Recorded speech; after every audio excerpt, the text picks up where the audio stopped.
yaje okay ndate mol mako yo kodo konole komi diamo ndo ngole fa enga fo ila fte farra bulale malon bari koma afo nyanya memba fo le wala nyama pour que mako ako ate abado ko la nunjere basa manta do ko la abe america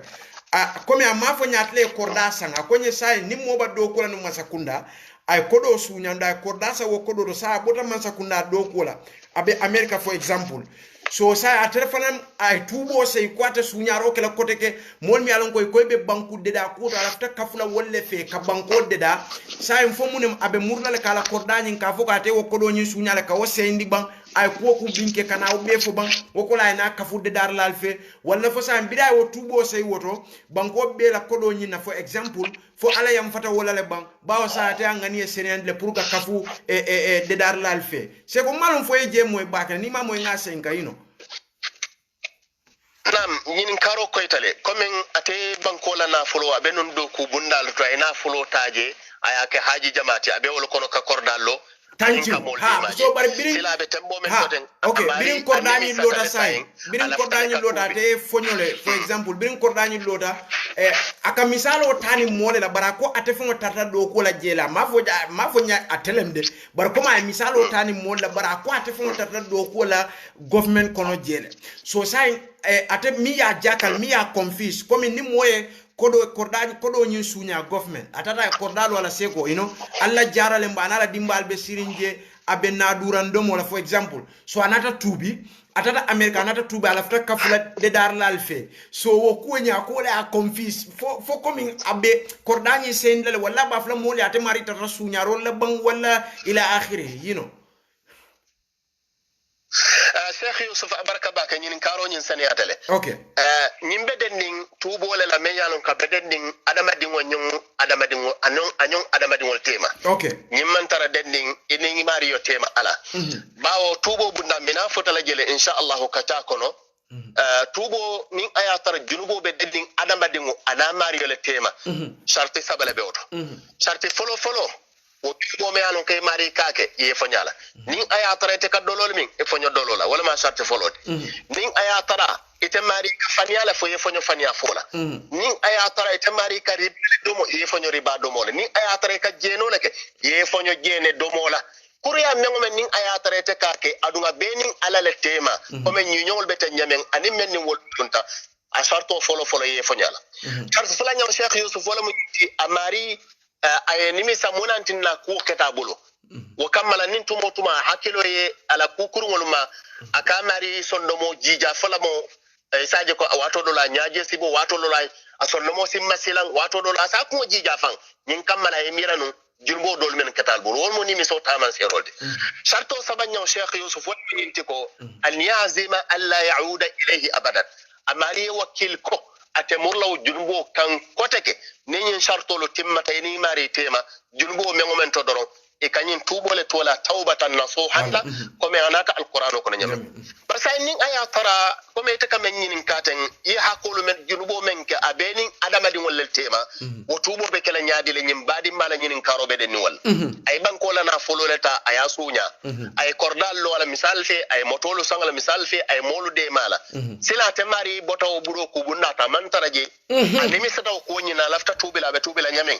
Sheikh Yusuf yanyin sharti sabol men bebe jen wo shartolu be mu mew dabe jela lonna le sharti nani njaw men nafaje wala mu nyinti imari men la hakolu ta yete la hakolu ta ya murundi nin aya tara e jamala na fuloleta ya ta dame ta ya murundi je nin aya tara kun kilina la na fulolem amari la fengoleta ya sa yeta ya murunda mariye Sheikh Yusuf ni haklo bulan ni moddo la kula no ameta do manding otumo hanim man na kan folo amari nin karoke anay mole la na fulota ta fo wilitan ayata baraya sunyale amari ma kalamata silan anata mo ko ni mola wandi hako nyinta atubo momenti wala mo ya mari la hako nyinta ya diala wata ya ta ya fay yam fam mari nana nyin nyinke ye yam fo dada mari bul pora yam feye biri mo keta doron nata ko nda mari ma anata o mari la kodo nyinta ya ka funyoma ata ya mari sinni aya la kodo diala o mari nata fay ko yam fatela ay kodo do ta fon aya diala kay ko ha tonya ite ala nyasila wote bonan nyina ni limaniya ko danon te manyin kala to manon jumale yake nin aya tarete fawman nan te talo na fajani mebe fal Sheikh Yusuf say nin aya taraw mo kun kilin ni mon ku kilin tema hadama do ko nyatele hakilutu jamala na fulo ni atare telemar taw bundala isi fero ke hanna tara ko mol men bebe kuriyala kan adi bebe tapale ala kan fero ke balula foroya kan fero ke balula muslimiya kan fero ke balu itarola e balu halalol e kana so moy da bulandi haramo do mon Cheikh Yusuf foto be men fala nyim badi won jamala na fulo ni ata asharto momenti yena fulo men konto tay te mari yalon ne ya kafunyo ma yeta ya samba nin aya tara ko itata ya ko indi ko nyinde atodum ntele nana yata bari ngata sila ni sila kar lela wobe man toro le sire man ye wo koyndi lonnal ko amanjari e mariya sata yata nyaadil bari sifero ke ya murunda din kirato al hala la meyano ko temari be tankala bawo muslimi adino manna ka kula molu kan membantin le dete fote ni ju la soto abadan bawo ni ko moye ko hanna tara ko be fala jele bari bitala jele yela hako dane yano amari titawala o kammala ibe tubo bundala sorono mari ma bari be mem fono la nin aya tara ko ay wona fulul meno ta ata din kiramen to asambaje a adun dige nin aya tara dum ata silo sotono la ka adun dige to amari sa jube banna fulo men konto ayata tanana yata ta pale asilo la asadum banko be ka sula men na adun di wodin kirato na adun di wodin kirato doron insha Allah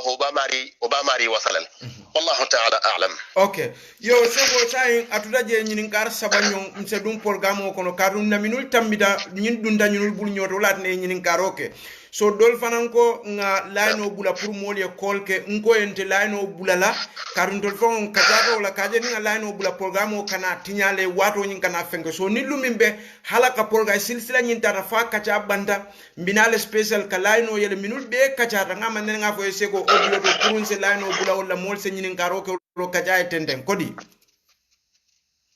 Naam. Okay, so do fana nyinin karo ke ako iya foko comme ika mol mi alon ko ke londi la place to momo so ni momo londi ala place to anda ke kalle ko ata be nyine kala yaje ako so ni woli o kaloke wol nata kudo ke comme ye bankola kodol na fulole sunya walle la hido min ta man say man na wole bara ako sa ni man sa fana ma woli nyinin ka wala fo wol be junubo mi sotla wodlato man sa bo wala sotla ma anna on birit wol kawoke to fon yalon ko be minke kan kuriyalem nda taje karile so ala nyini ga damo min di jang comme na kacha kon wala nyindi ko fo wo mari wol mi alon ko minister lembang pende alkalo lem sefo lem fewo be fewo fel tol mi an ko be embassy lem kata ila akhiri ning ye kalindi mansa ye kalindi say fo mansala do ko banta jele bang kaje ko ni wolle kra tinyaro sababo di banko kan ko dole sunyata banko di wolle hakole tinyata bang woli wole ke mansa mo kalamuta ako fo mansa hako soro wala ma hako soro je ako anim fulanya ndu atraw mari kawoke alon na te kamin ketan kuriyale barimbe plan wole ke kan ninga ke mansa talonna so fo mune mansa la kikiyati ani wo mol tema mini alon ko ayeta wo place to pour aye bulaw do ko la même fan kanyinin karo ke o fana be nyaton ko le kono koma te fana be place clean to wodlato so wala na ko nyinin kawo ko la bake kadu akko itol fon la foroto abenna fengo abe programme ni la moy kan sansa de ngamira wala bina jibe ka je ko itol ka ko dol ke man sabu ko kalamuta wo mu sedian dol timi an ka a fon la fo daran kay ko akoso ako ngi kay ko ni min fo ikata kan wala mo kanja ko en kay min foto se Yusuf ndebe do ko la nyin blakarle andu wala mun na do koti nu ngan kalle ko mba kelaten so min be ja ko ngay nyin nga fo man se hako soto fo man sama hako soto je yino baraka baka Sheikh Yusuf folo muslimo sanyin kalamata ko kalo amanke ko chakanati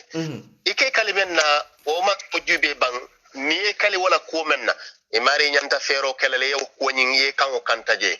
bawo be dedni muslimu wala tawhid wala tinna ni moje akatule kalila naye kala bukana kalo mutafenti amari la tawhid abe mankirim baba bakele ala tawhid be baramarim bakele bawo ni aya tarako momen yalon ko yuqaddiru Allah haqqa qadri ay ala kuliyandi kanyanta ala kuliyandi la nyamen ay ala bunya kanyanta ala bunya la nyamen ay ara horma kanyanta ala horma la nyamen wo muslimo ni ne kalandi ko kuta ita mari dun ta je kale ko wonyina e mari be fero be kale le tango city ila fanka dangola isembo yira dangola pour kaje ko kiwonin ya tamandi a nyama nin aya tare korta damento insha Allah ala te motala kulaw par Cheikh Yusuf comme nga fote nyame e mbe nyaaje mota yata do ko bundato walla yemo kumande kayna sede yala ikaye kale ala la kale kitabo la ko imena mem fola bebe kala tonyalate ita fania fola ita kuma fola wodiya moy nadum nyinin kar lani wo mari tema comme mbe nyaaje nyame ngamisalo leta doron je ayna koy ko mari ka odol fo mu wuli alade وماري من على بونياد وماري من على حرمة وماري من على كليا سبحانه وتعالى على كليا بلي وكني يوم سيموما باو إتكاي بوري ميمو من لا إكسلا ميمو من دافع ولدو من سومي يتني والبيد لا إكالي ولا لا بريكانا ودو كونينتا وتنين تسيلا لا من فمو جات ومن كمان ساتيدي إنين تسيلا مننا ولا مو يتني من سبيدا ولا مو التي رب العالمين dafengol be mare Cheikh Yusuf kaje tariyande nin asara misal fe yeta odo ko bundato yemota odo ko bundato mari nyol ka kuriya kaje man sabu ka kalamata munemu walla kitati anum fo man sai hako soto haka Cheikh Yusuf man sai hako soto jel bar sai silanga nyim bundato nga fatam fansa yalo bunda man sai sindi mollel soto je men yalo ko wallal ka korosiroke man sai kodi ngamro be lon din nambeto mbegulla ni tata do ko bundato man say mo lellon dige men yalan ko lel ka korosiro keje maloy ka fo auditor lamba fo nyaadil lamba men yalan ko lel ka kiskisiro ke ñun be do ko bunna nan to jam fo asamba kule fo bu ka samba ku men ka konti boke yewolu menu sindi wo bunda to nin aya tara wol fana yalon ne ko kar fulan ñon wol be men kante be tapale yalla yede aka walla du ko mina futana du ko bunda Cheikh Yusuf memu bala fati wala mu ñinti wato dolo mol men yanon ko wallal nyanta tilimo tamandila wol fongol ka jenge wala tinna man ni ngol ka fo e ko julu bondi julo ni o jolonta kolon kono woto julo ta bondila malon fay nyimman nin ka kawmay julo don ta kolon kono e julu do naati pour ko julo nyim bonde o julo fanan jolonta man sa en julo fo be bonni no la nyaadi jala ta bonni no selan yemen londi tilimo bundat yalon banko nyaton ko me yalon ka be sirim paleto wota chino la nyindo ko bunda beto kamol be koros nkate o keno la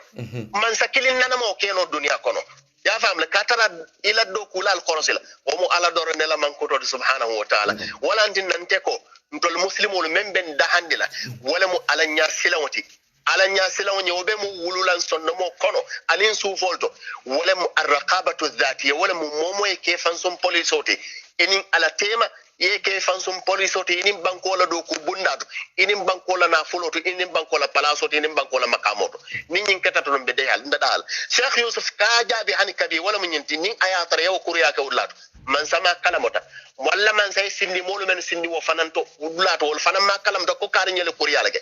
bari tol menu ba kan itol yalon ke be men kan den kuriya le mu tapale yala mu e ka bankola na fuloleta inyanta fero kelele tubi nyun dunia kono e bankola na fulo menta ya say nano to janni ka fa katu ni fata yawmal qiyamah konti bole be jede adun konti bo men be yawmal qiyamah o man kanyinti ko be mol jola na fulo lela motena fulu soto la yawmal qiyamah ila barakendo ebe wala kale kamol jola Cheikh Yusuf ni ayatar gamyan ko ngam fanyinin ka mo jumale be gambian ko kono men belli mani ala fanna ay tama ya fanna fatimu ala batula balati me yalon ko ala barajo siya batale hannin aya tada ko ya kontibo gambia be la kola asimul be jono ala barajo to ban jumala sa fa garanti no wala ko mo nyina Cheikh Yusuf comme nana sate nyame modolo wala do man neta ni asuma modol la bari modol wala jama baleta